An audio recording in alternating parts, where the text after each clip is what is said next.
சோம்பேறி. ஒரு ஊரில் ஒரு சோம்பேறி இருந்தானாம். எந்த வேலையும் செய்யாமல் உண்பதும் தூங்குவதும் மட்டும் செய்ததால் அவனுக்கு ஏகப்பட்ட வியாதிகள். வைத்தியர் வீட்டுக்கு போகக்கூட முடியாமல் ஒரு வைத்தியரை வீட்டுக்கு வரவழைத்தானாம்.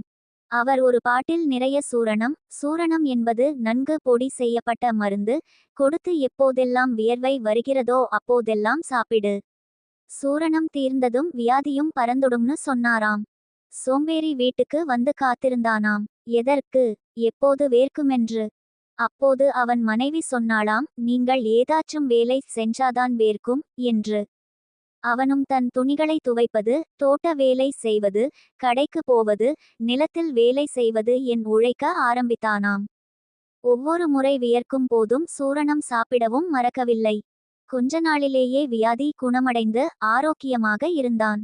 ஆனால் சூரணம் பாதிதான் தீர்ந்திருந்தது. மீதியை வைத்தியரிடம் கொடுத்து விட்டு கேட்டானாம், எப்படி பாதி மருந்திலேயே எனக்கு குணமானது என்று. அதற்கு அவர், உன் வியாதி மருந்தால் தீரவில்லை. சுறுசுறுப்பான உன் வேலைகளால் சோம்பேறித்தனம் போய் குணமடைந்து விட்டாய். நான் கொடுத்தது மருந்தேயில்லை, வெறும் துளசி வெல்லம் கலந்தது என்றாராம். அவனும் நன்றி சொல்லி விட்டுச் சென்றானாம்.